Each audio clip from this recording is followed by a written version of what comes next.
E no quarto mistério, nós contemplamos a apresentação do menino Jesus no templo e a purificação da Virgem Santíssima.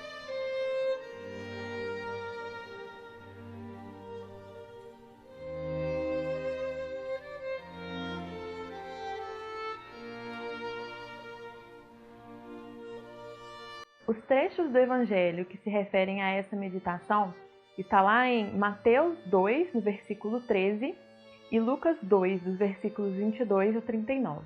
Eu não vou fazer a leitura aqui com você, mas eu recomendo que você dê pause nesse vídeo, pegue a sua Bíblia e faça a leitura para você compreender o que vai ser dito aqui.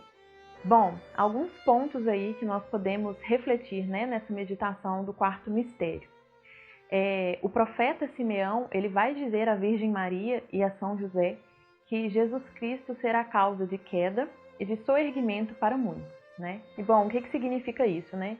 Ninguém tropeça em pedra grande, não é, gente? Se a gente vê uma pedra, uma rocha enorme na nossa frente, nós não vamos tropeçar, né? Nós vamos desviar. É nas pequenas coisas que nós vamos tropeçar.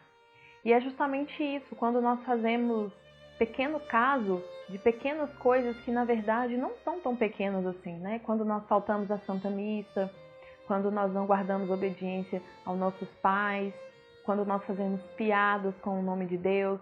O outro ponto que nós podemos refletir também é a obediência da Virgem Santíssima e de São José aos costumes daquela época, né? A lei de Moisés, ela prescrevia que a mulher, após ela dar à luz, ela precisaria ficar aí estes 40 dias sem ter contato, né, com ninguém. E depois desse tempo ela deveria se purificar e o pai deveria apresentar uma oferenda, né, a Nosso Senhor. Bom, gente, a Virgem Maria, desde a concepção, né, de Nosso Senhor Jesus Cristo, é tudo de maneira milagrosa, né? É o próprio Deus que está ali no ventre da Virgem Maria. Então, em momento algum, a Virgem Maria ela precisou passar pela purificação. Porém, ela como mãe de Deus, né, ela foi obediente à lei daquela época. Ela não podia ser diferente. Só porque eu sou mãe de Deus, né, eu não devo seguir os costumes daquela época. Outra coisa que nós podemos refletir também é que Simeão pediu a Deus essa graça, né, de que ele não fosse levado antes que os olhos dele pudessem contemplar, né, o Salvador que Deus tinha preparado. E ele viu, né, Jesus, ele pegou em Jesus. E nós hoje temos a graça de poder comungar Jesus na hóstia consagrada.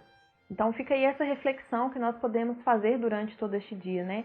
Simeão teve essa graça de ver e pegar Jesus. E nós temos essa graça aí de todos os dias, se nós quisermos, podermos receber nosso Senhor Jesus, né? Presente na hóstia e no vinho consagrados. O próximo ponto que nós podemos refletir é a castidade, né? Que é o fruto que nós pedimos para este mistério. A alma casta é aquela alma pura.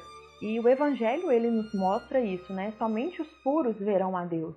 Então Deus tem um amor assim de predileção por essas almas que são castas. E bom, pode acontecer, né? Da pessoa, em algum momento da vida aí, ela acabou perdendo essa castidade, não viveu a castidade.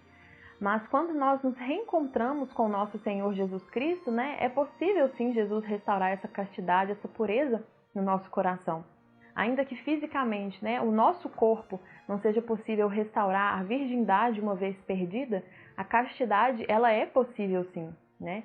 E Deus ama muito aqueles que têm um coração casto. E justamente a Virgem Maria, né, ao obedecer à lei daquela época em que ela deveria se purificar, ela nos mostra como que nós devemos vigiar com muito zelo por essa virtude da castidade, não é? A virtude da castidade é considerada como uma virtude angélica, porém ela é mais meritória, né, para nós, porque os anjos, eles não têm carne como nós, então eles não sofrem a tentação que nós sofremos. Por isso que aquela pessoa, né, que adquire pela graça de Deus a virtude da castidade, ela tem muitos méritos diante dos olhos do Senhor, ainda mais no tempo que nós temos vivido aí com a sexualização, tanto as mulheres quanto os homens expondo seus corpos assim, né? Nas redes sociais mesmo, você não precisa nem ir a um clube, a uma praia para você ver coisas indecentes. Basta você entrar ali no Instagram, já aparece. Você não precisa nem procurar, simplesmente aparece para você, né? É uma virtude que exige muito sacrifício, né, para ser vivida. A gente vê exemplos de santos aí que andavam só com o olhar baixo para não correr o risco mesmo, né, de cruzar o olhar aí com alguma mulher na rua e cometer algum pecado mesmo contra essa virtude.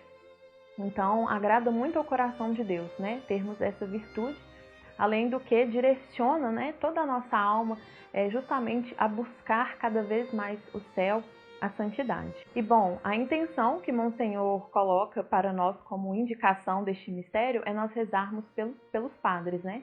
Os padres, eles fazem esse voto aí de castidade e a gente conhece a história, né, de sacerdotes que infelizmente largaram uma batina e foram mesmo, né, dar vazão a este sentimento, a este desejo da carne. Então que nós possamos rezar pelos sacerdotes para que eles possam se manter castos, porque assim eles vão nos ajudar a chegar ao céu, não é verdade? E assim como a gente reflete, né, o Simeão que teve Jesus ali nas mãos, né, teve essa graça de ver Jesus, o sacerdote é aquele homem que pela graça de Deus, por um mistério, um milagre, é pelas mãos dele, né, que nosso Senhor Jesus Cristo realiza esse milagre da transubstanciação do pão e do vinho em corpo e sangue de nosso Senhor. Então que nós rezemos pelos nossos sacerdotes, ao invés de ficar atacando eles na internet. Às vezes a gente vê alguma notícia de que algum sacerdote fez alguma coisa que não é muito correta. Ao invés da gente ir lá, né, fazer um post no Instagram, no Facebook, no Twitter, seja lá onde for, que nós possamos rezar pela conversão deste sacerdote. A gente não sabe, né, o que está acontecendo, o que está se passando.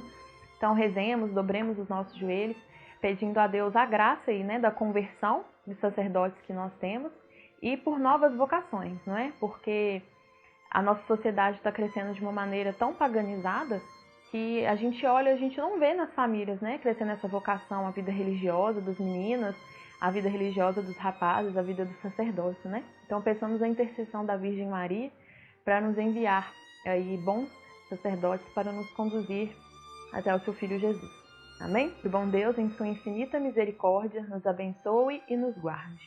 Tudo para a maior honra e glória de nosso Deus. Amém.